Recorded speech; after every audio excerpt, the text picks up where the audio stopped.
कक्षा 11 में आज 7वां लेसन है इंग्लिश लिटरेचर में दी एडवेंचर, जिसे लिखा है जयंत नार्लिकर ने।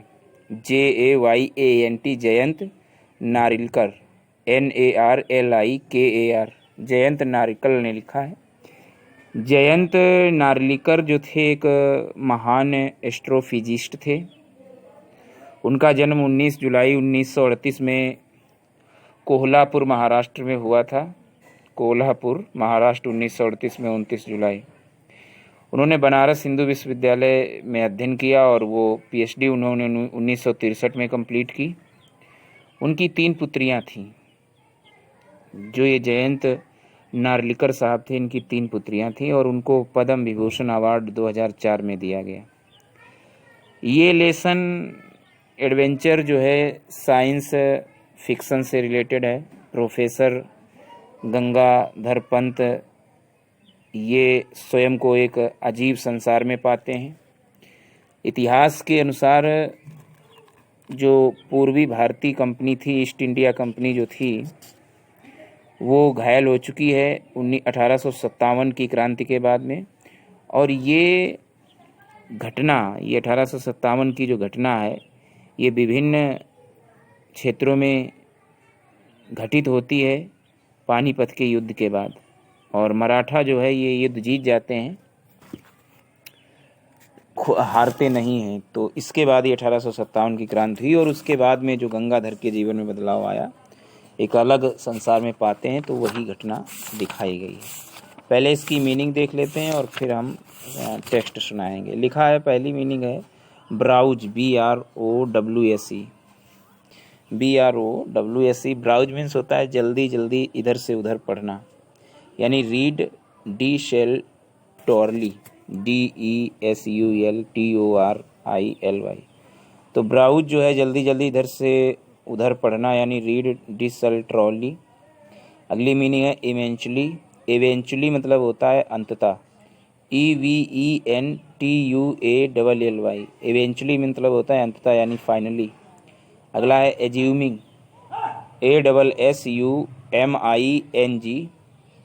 एज्यूमिंग मीन्स होता है यह मानकर, यानी टेकिंग फॉर ग्रांटेड। अगला है फैक्चुअली, FACTUALLY। फैक्चुअली मीन्स होता है वास्तव में, यानी एक्चुअली। अगला है फ्लेवर, FLAVOUR। फ्लेवर मीन्स होता है स्वाद, यानी टेस्ट। FLAVOUR फ्लेवर यानी स्वाद, यानी टेस्ट। अगला है कैरिज, CARRIAGE। कैरिज मीन्स होता है डिब्बे, यानी कंपार्टमेंट।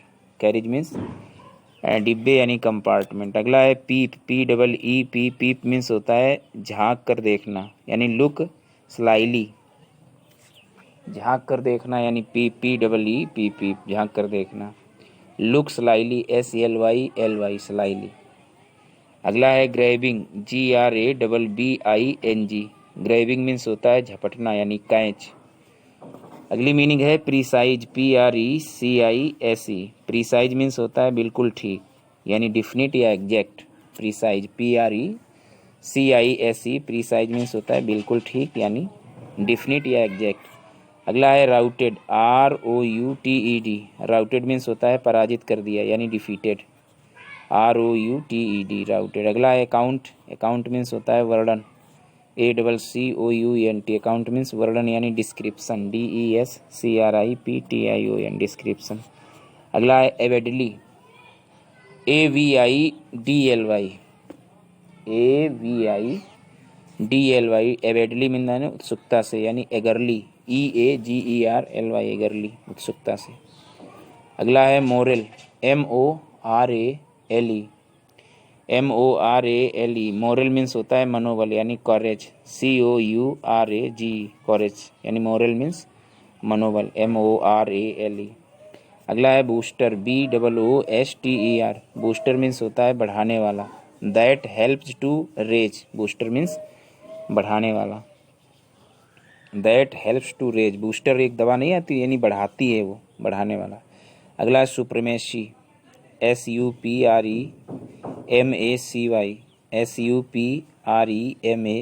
सुप्रीमेसी माने होता है उच्चतम सत्ता, हाईएस्ट अथॉरिटी। अगला है सेल्व्ड, SHELVED, सेल्व्ड मीन्स होता है स्थगित कर दिया यानी पोस्टपोन्ड, सेल्व्ड मीन्स स्थगित कर दिया, पोस्टपोन्ड। अगला है एक्सपेंशनिस्ट, EXPANSIONIST, एक्सपेंशनिस्ट माने होता है विस्तार करने यानी spreading out, SPREADING, spreading out, विस्तार करने। अगला है रेलीगेटेड, RELEGATED, रेलीगेटेड माने होता है पीछे हट गया यानी पुश्ड बैक, RELEGATED, रेलीगेटेड माने पीछे हट गया, पुश्ड बैक। अगला है वैलर, VALOUR, वैलर मीन्स होता है ब्रेवरी यानी वीरता, BRAVERY, ब्रेवरी, वैलर माने ब्रेवरी यानी वीरता। अगला है de facto, DEFACTO, de facto माने होता है वास्तविक यानी एक्चुअल। अगला है एस्ट्यूट, ASTUTE, एस्ट्यूट माने होता है विचारशील, एस्ट्यूट, ASTUTE, एस्ट्यूट माने विचारशील यानी सैगासियस, यानी सिनोनियम्स इसका होगा सैगासियस, एस्ट्यूट का, ASTUTE, इसका सिनोनियम्स होगा SAGACIOUS, सैगासियस यानी विचारशील। अगला है इंटरप्राइज, ENTERPRISE, इंटरप्राइज मीन्स होता है साहस यानी इंडीवर, ENDEAVOUR, इंडीवियर माने साहस, इंटरप्राइज का होता है इंडीवियर यानी साहस। अगला है विल्डेड, WIELDED, विल्डेड माने होता है संभालना यानी हैंडल्ड। अगला है ग्राफिक, GRAPHIC, ग्राफिक मीन्स होता है सुवर्णित, ग्राफिक मीन्स होता है सुवर्णित यानी विविड, VIVID, विविड, सुवर्णित।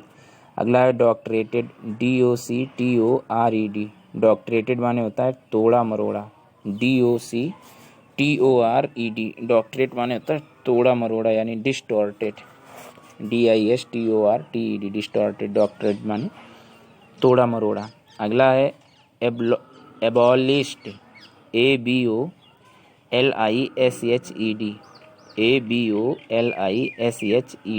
एबॉलिश्ड माने होता है समाप्त कर दी यानी डन अवे विद। अगला है हॉस्टिल, HOSTILE, हॉस्टिल माने होता है प्रतिकूल यानी सोविंग इनमिटी, ENMITY, सोविंग इनमिटी यानी प्रतिकूल, हॉस्टिल माने। अगला है एग्जेक्ट, EJECT, इजेक्ट माने होता है बाहर फेंकना यानी टू थ्रो आउट, एग्जेक्ट माने बाहर फेंकना। अगला है विजिबली, VISIBLY, विजिबली माने होता है देखने में यानी अपीयरेंस, APPEARANCE, अपीयरेंस माने देखने में, विजिबली मीन्स। अगला है वाइबल, VIABLE, वाइबल, ये यू वाला वी है, VIABLE, वाइबल माने होता है व्यवहार यानी कैपेबल ऑफ डूइंग। अगला है ट्रिगर, TRIGGER, ट्रिगर मीन्स होता है परिवर्तित करना, TRIGGER, ट्रिगर मीन्स होता है परिवर्तित करना यानी स्टार्ट। अगला है कॉन्वे, कॉन्वेड माने होता है सूचित कर दिया, CONVEYED, कॉन्वेड माने होता है सूचित कर दिया यानी कम्युनिकेटेड, COMMUNICATED, कम्युनिकेटेड यानी सूचित कर दिया।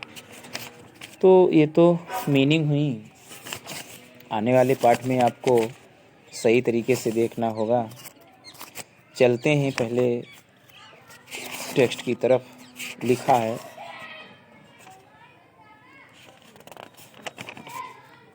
जीजा माता एक्सप्रेस गाड़ी पुणे बम्बई मार्ग पर दक्कन क्यून की अपेक्षा कुछ अधिक तीव्र गति से जा रही थी। जीजा माता जो एक्सप्रेस गाड़ी थी पुणे बम्बई मार्ग पर दक्कन क्यून की अपेक्षा, जीजा माता एक्सप्रेस और दक्कन क्यून की अपेक्षा अधिक तेज जा रही थी। पुणे के बाहर कोई औद्योगिक शहर नहीं थे। अगला पड़ाव लोनावाला 40 मिनट में आ गया। उसके बाद घाट का खंड आया जो वैसा ही था जैसे उसे जानता था। गाड़ी करजात में थोड़ी देर रुकी और फिर कल्याण में से दहाड़ती हुई निकल गई। इसी बीच प्रोफेसर गोंटोंडे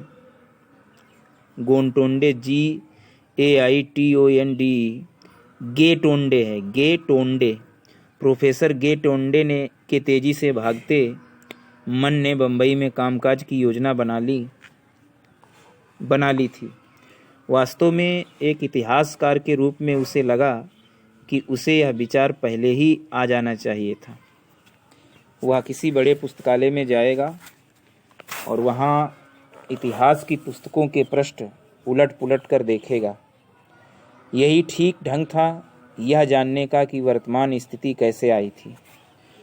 उसने यह भी सोचा कि वह अंततः पुणे वापस आकर राजेंद्र देशपांडे से लंबी बातचीत करेगा, जो उसे अवश्य समझ लेगा कि यह कैसे हुआ था।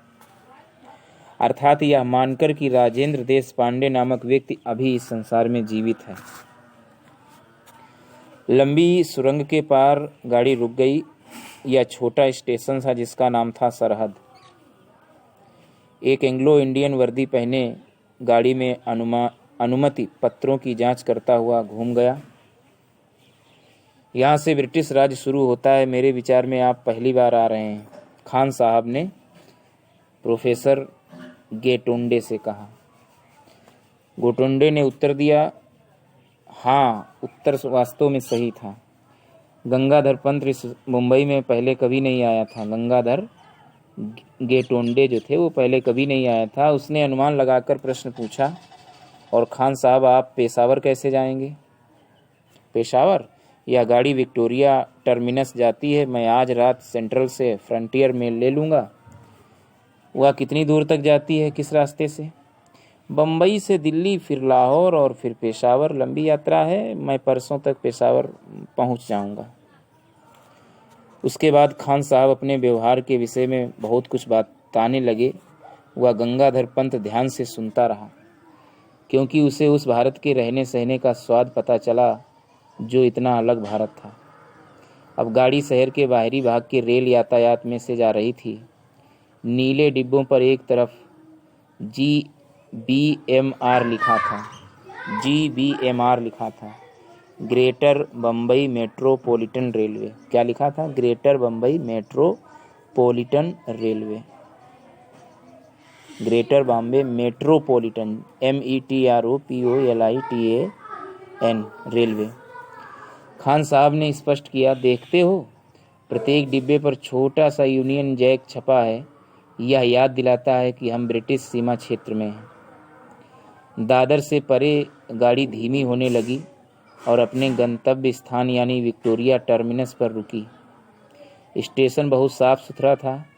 स्टाफ में अधिकांश एंग्लो इंडियन व पारसी थे और साथ में कुछ मुट्ठी भर अंग्रेज अधिकारी। Victoria terminus. स्टेशन से निकलकर गंगाधर पंत एक प्रभावशाली भवन के सामने आया। जो नहीं जानते थे कि यह प्रमुख स्थान क्या है, उन्हें उस पर लिखे अक्षर बता रहे थे, ईस्ट इंडिया कंपनी का ये ईस्ट इंडिया मुख्यालय है। यद्यपि वह किसी चौंकाने वाली बातों के लिए तैयार नहीं था, फिर भी प्रोफेसर गेटोंडे जैसी अपेक्षा नहीं थी। ईस्ट इंडिया कंपनी 1857 की घटनाओं के तुरंत बाद समाप्त हो गई थी। कम से कम इतिहास की पुस्तकों में तो ऐसा ही लिखा है। अभी तक यह न केवल जीवित था बल्कि फलता फूलता था। इसीलिए इतिहास ने 1857 से पहले एक अलग मोड़ ले लिया था। यह कब और कैसे हुआ होगा, उसे इसका पता लगाना था। जब वह उस सड़क पर जा रहा था जिसका नाम हार्नी रोड था, हार्नबी रोड, क्या नाम था? HORNBY, हॉर्नबी रोड था। उसने वहाँ अलग प्रकार की दुकानें व कार्यालयों के भवन देखे। उसकी जगह कोई हैंडलूम हाउस भवन नहीं था। इसके स्थान पर वहाँ जूते तथा वुलवर्थ के डिपार्टमेंटल स्टोर थे। लाइड्ज, बार्कलेज व अन्य ब्रिटिश बैंकों के प्रभावशाली भवन थे।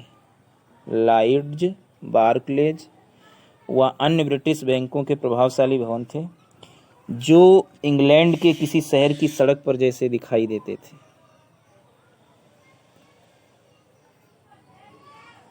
वह दाईं ओर होम स्ट्रीट में मुड़ा और फोर्बिस भवन में गया। मैं मिस्टर विनय गेटोंडे से मिलना चाहता हूँ, उसने अंग्रेज स्वागत करती महिला से कहा। मतलब एक स्वागत कर रही थी महिला, उससे कहा कि मैं मिस्टर विनय गेटोंडे से मिलना चाहता हूँ।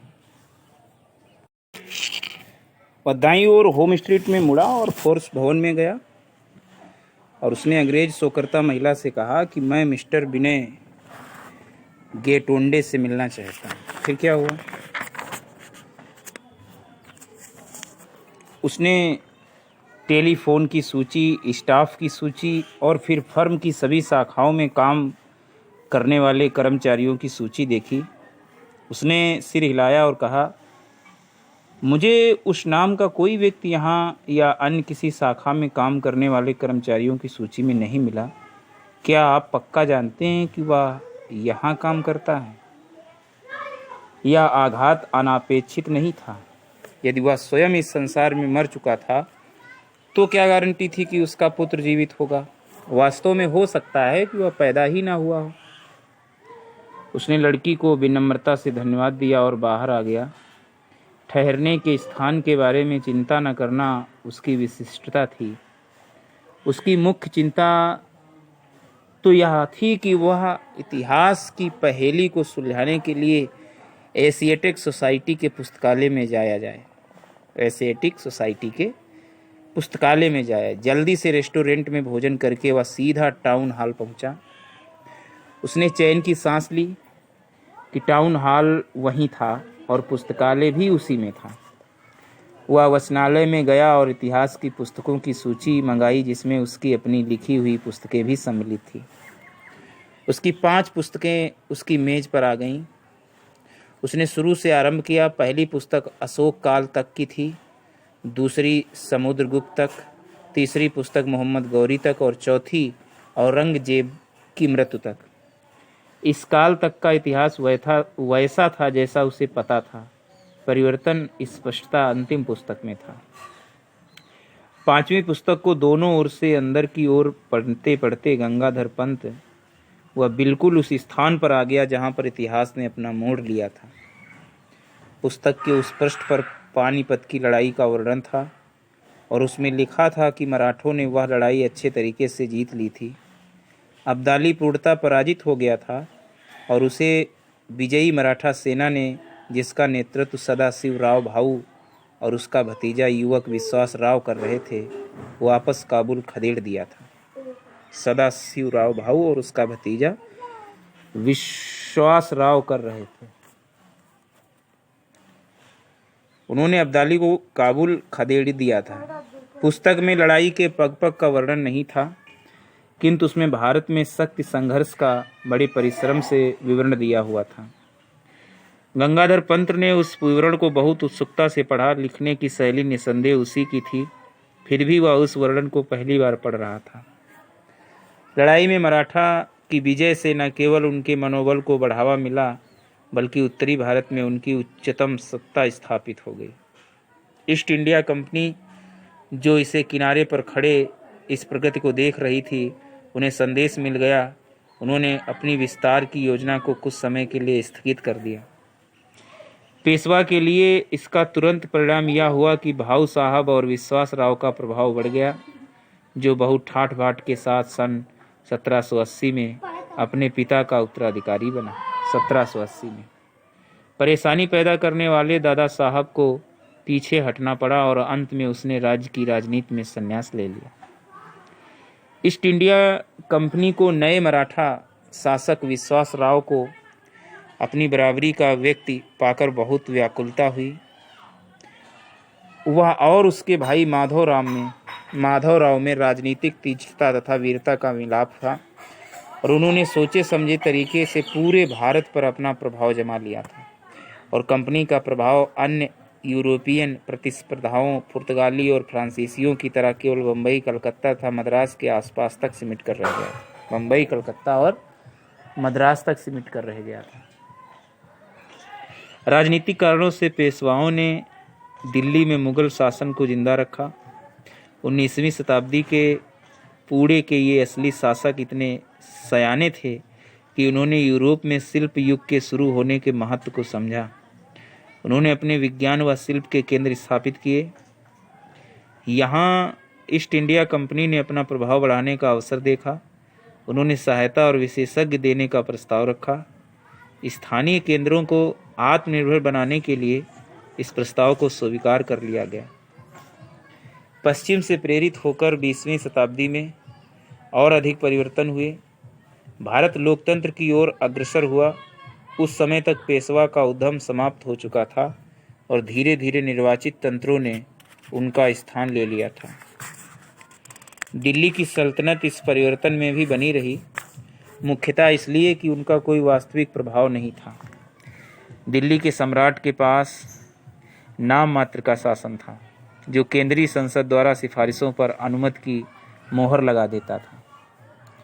पढ़ते समय गंगाधर पंत ने जो भारत देखा था उसकी प्रशंसा करने लगा।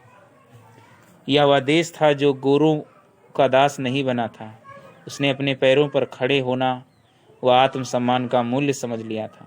सशक्त होते हुए वह केवल व्यापारिक कारणों से उसने अंग्रेजों की बम्बई इस उपमहाद्वीप में एकमात्र चौकी रूप में रखने की अनुमति दे दी थी। सन 1908 की संधि के अनुसार यह पट्टा वर्ष 2001 में समाप्त होना था। 1908 की संधि के अनुसार गंगाधर पंत जिस देश से परिचित था तथा जो कुछ वह अपने चारों ओर देख रहा था, वह उनकी तुलना किए बिना नहीं रह सका। लेकिन साथ ही उसे प्रतीत हुआ कि छानबीन अधूरी थी। मराठों ने युद्ध कैसे जीता, इसका उत्तर जानने के लिए उसे युद्ध का वर्णन देखना जरूरी था। उसने अपने सामने पड़ी पत्रिकाओं और पुस्तकों को पढ़ा। अंत में उन पुस्तकों में से उसे एक पुस्तक मिल गई जिसमें संकेत था यह भाऊ साहब बांची बखर की पुस्तक थी। भाऊ साहेब बांची बखर की पुस्तक थी। यद्यपि वह बखर पर ऐतिहासिक प्रमाण के लिए कभी भी विश्वास नहीं करता था, लेकिन पढ़ने में वो मनोरंजक होते थे। कभी कभी उसके सुवर्णित किंतु तोड़े मरोड़े वर्णन को पढ़ने में मग्न उसे कोई सत्य का अंश मिल जाता था। उसे अब सत्य का एक अंश 3 पंक्तियों वाले वर्णन में मिल गया था कि विश्वासराव कैसे मरते मरते बचा। और फिर विश्वासराव ने अपना घोड़ा उस घमसान युद्ध की ओर मोड़ा जहाँ सर्वोत्तम सैनिक लड़ रहे थे, और उसने उन पर आक्रमण कर दिया। और ईश्वर दयालु थे। एक गोली उसके कान के पास से गुजरी। एक तिल भर का यदि अंतर नहीं होता तो उसकी मृत्यु हो जाती। 8 बजे पुस्तकालय अध्यक्ष ने प्रोफेसर को विनम्रता से याद दिलाया कि पुस्तकालय के बंद होने का समय हो गया है। गंगाधर पंत अपने विचारों से निकला। चारों ओर देखा तो उसे पता लगा कि उस शानदार हॉल में वह अकेला ही पाठक शेष था। क्षमा करना सर, क्या यह पुस्तकालय कल मेरे प्रयोग के लिए यहाँ रख देंगे? वैसे आप खोलते कब हैं? 8 बजे सर। पुस्तकालय का अध्यक्ष मुस्कुराया। यहाँ ऐसा पाठक और अनुसंधानकर्ता उसके सामने था जैसों का वह प्रशंसक था। प्रोफेसर ने मेज पर से खड़े होते समय कुछ हस्तलेख अपनी दाईं ओर की जेब में ठूंस लिए। अनजाने में उसने बखर की भी अपनी दाईं जेब में ठूंस लिए। बखर भी अपनी दाईं जेब में ठूंस लिया। उसे ठहरने के लिए गेस्ट हाउस मिल गया और उसने सस्ता साधारण भोजन खाया। फिर वह टहलने के लिए आज़ाद मैदान की ओर चल पड़ा। उसने मैदान में एक भीड़ को एक पंडाल की ओर जाते हुए देखा। अच्छा, कोई भाषण शुरू होने वाला था। अपनी आदत से मजबूर प्रोफेसर गे टोंडे पंडाल की ओर चल दिया। भाषण जारी था, यद्यपि लोग आ जा रहे थे, किंतु गेटोंडे श्रोताओं को नहीं देख रहा था। वह सम्मोहित होकर मंच की ओर देख रहा था। वहाँ एक मेज पर वह एक कुर्सी थी, परंतु कुर्सी खाली थी। सभापति की कुर्सी खाली थी। यह देखकर वह उत्तेजित हुआ। जैसे लोहे का टुकड़ा चुंबक से आकर्षित होता है, वह तीव्रता से कुर्सी की ओर बढ़ा। वक्ता वाक्य के बीच में ही रुक गया। वह इतना आश्चर्यचकित था कि बोल न सका, परंतु श्रोता बोल उठे, कुर्सी खाली करो। इस भाषण श्रृंखला का कोई सभापति नहीं है। मिस्टर, मंच से चले जाओ, कुर्सी तो प्रतीक मात्र है, तुम नहीं जानते? क्या निरर्थक बात है। क्या कभी सार्वजनिक भाषण किसी मान्य व्यक्ति के सभापतित्व के होता है? प्रोफेसर गेटोंडे ने माइक पर जाकर अपने विचारों की भड़क निकाली। महिलाओं व सज्जनों, बिना सभापति के भाषण ऐसा ही है जैसे शेक्सपियर का हैमलेट नाटक डेनमार्क के राजकुमार के बिना। मैं आपसे कहता हूँ। इतना कहा, परंतु श्रोतागण सुनने का बिल्कुल भी तैयार नहीं थे। हमें कुछ न बताओ, हम सभापति की टिप्पणियों, धन्यवाद प्रस्तावों और लंबी भूमिकाओं से ऊब चुके हैं। हम तो केवल वक्ता को ही सुनना चाहते हैं। हमने पुरानी परंपरा कभी भी समाप्त कर दी है। कृपया मंच खाली करो। परंतु गंगाधर पंत को 909 सभाओं में बोलने का अनुभव था और उसने पुणे में बहुत प्रतिकूल श्रोताओं का सामना किया था। वह बोलता गया। शीघ्र ही वह टमाटरों, अंडों व अन्य वस्तुओं की बौछार का निशाना बन गया, लेकिन उसने इस अपमान को वीरता के साथ सुधारने का प्रयास किया। अंत में श्रोताओं की भीड़ ने उसे अशारीरिक रूप से हटाने के लिए मंच पर धावा बोल दिया और भीड़ में गंगाधर पंत कहीं भी दिखाई नहीं दिया। मुझे आपको इतना ही बताना था राजेंद्र, बस मुझे तो इतना ही पता है कि मैं सुबह आज़ाद मैदान में पड़ा था, परंतु मैं परिचित संसार में वापस आ गया था। परंतु मैंने वे 2 दिन कहाँ व्यतीत किए जब मैं अनुपस्थित था। राजेंद्र वृत्तांत सुनकर भौचक्का रह गया। उसे उत्तर देने में कुछ समय लगा। प्रोफेसर, ट्रक से टक्कर लगने से पहले आप क्या कर रहे थे? राजेंद्र ने पूछा। मैं कैटास्ट्रॉफी सिद्धांत के विषय में सोच रहा था और यह कि वह इतिहास पर कैसे लागू होती है। ठीक, मैं भी यही समझता था। राजेंद्र मुस्कुराया। ऐसे गर्व से न मुस्कुराओ। यदि आप समझते हैं कि मेरा मस्तिष्क क्रीड़ा कर रहा था और मेरी कल्पना शक्ति नियंत्रण से बाहर हो गई थी, तो यह देखो। और प्रोफेसर गेटोंडे ने गर्व से महत्वपूर्ण प्रमाण प्रस्तुत किया। पुस्तक में से फटा हुआ एक पृष्ठ। राजेंद्र ने छपे हुए पृष्ठ पर लेख पढ़ा और उसके चेहरे के भाव बदल गए। उसकी मुस्कुराहट चली गई और उसके स्थान पर एक गंभीर भाव आ गया।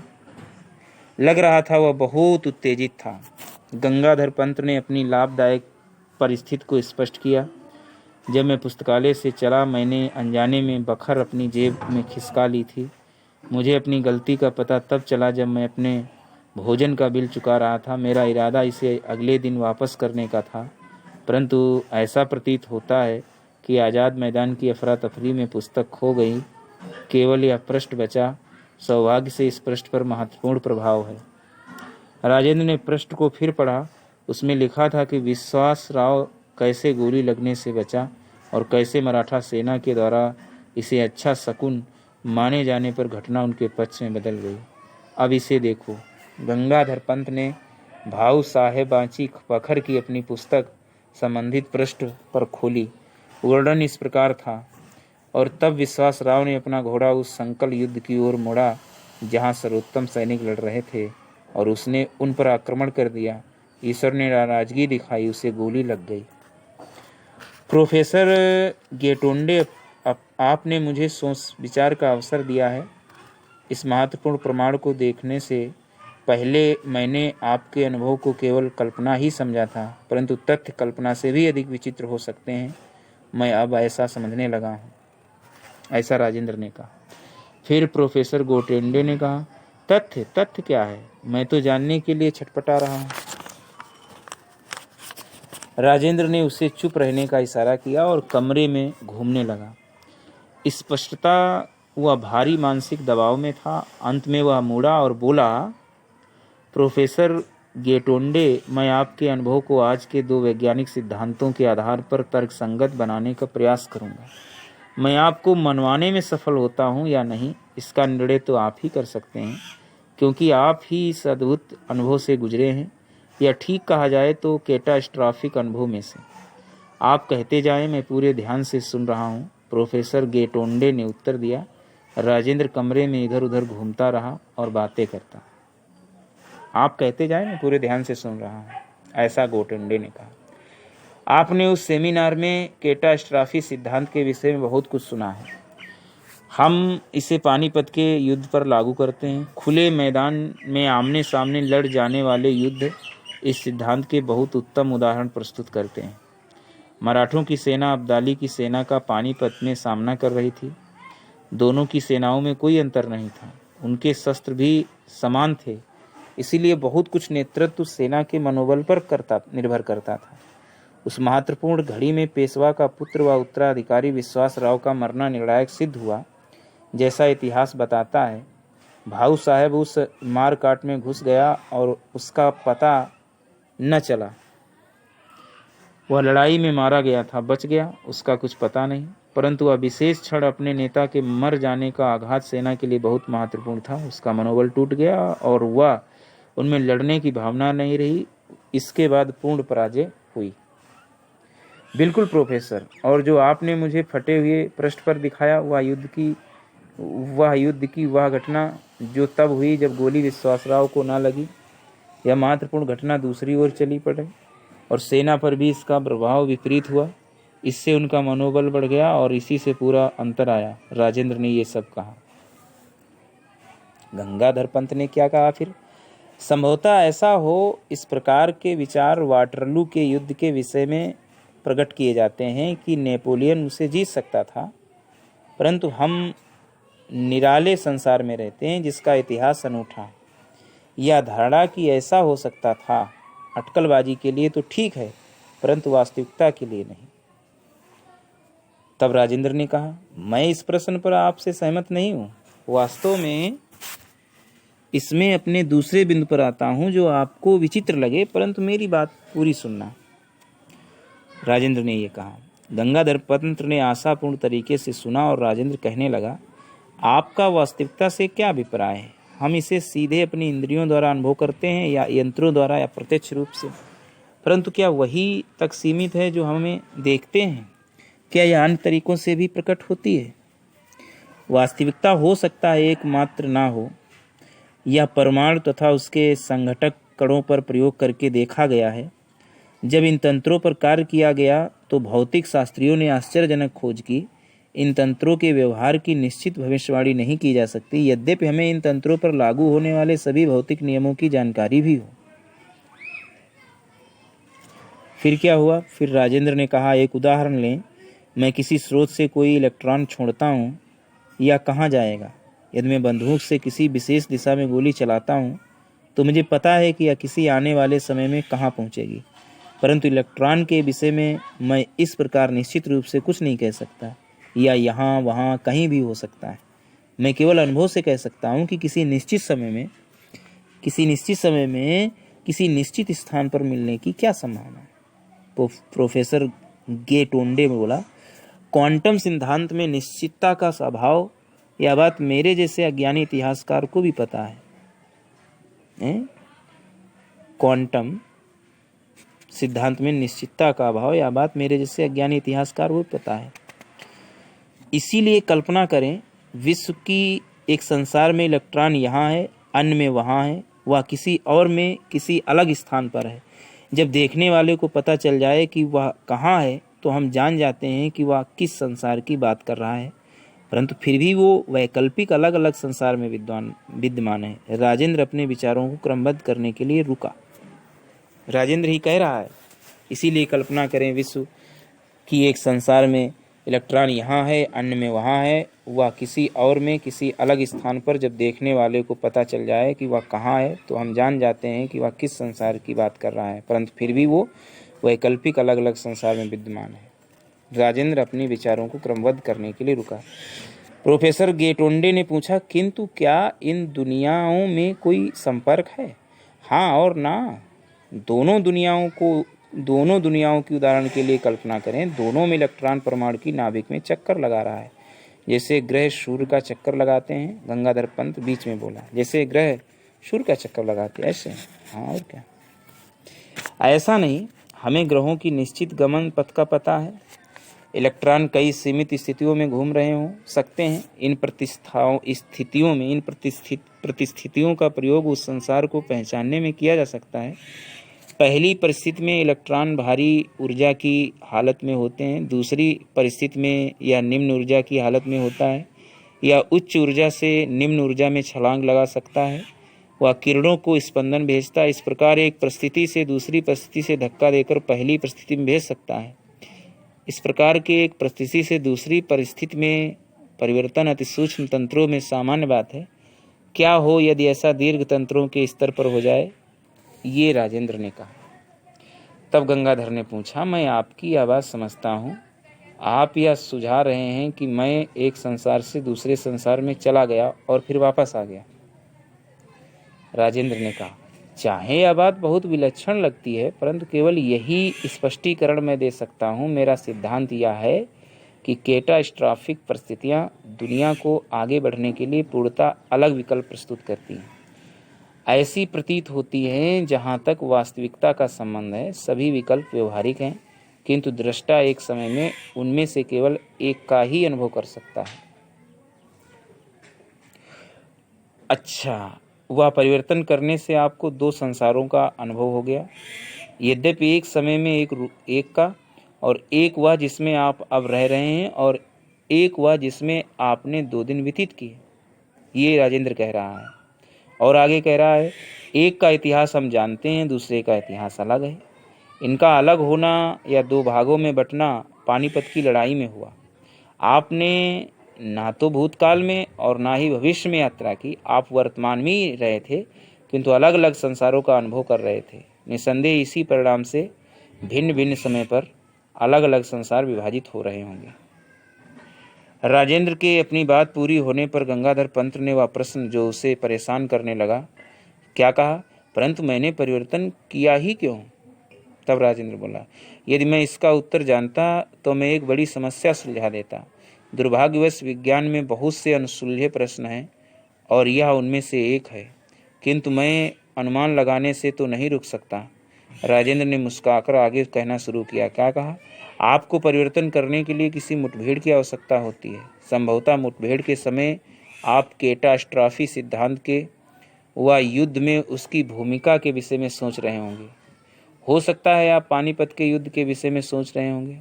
हो सकता है कि आपके मस्तिष्क में न्यूरॉन्स ने इस परिवर्तन को उत्पन्न करने का कार्य किया हो।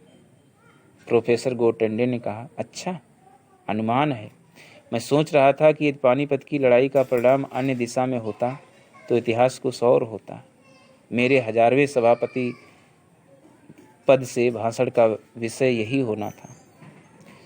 राजेंद्र ने हंसकर कहा, अब केवल अटकलें लगाने की अपेक्षा अपने वास्तविक जीवन के अनुभव का वर्णन करने की अच्छी स्थिति में है। लेकिन गंगाधर पंत गंभीर था। नहीं राजेंद्र, मेरा 1000वां भाषण आज़ाद मैदान में हो गया था, जब मैं आशिष्टतापूर्वक टोका गया था। नहीं, वह प्रोफेसर गोटेंडे ने जो अपने आसन की रक्षा करते हुए गायब हो गया था, अब अन्य किसी भी भाषण सभा का सभापतित्व करते ना देखा जाएगा।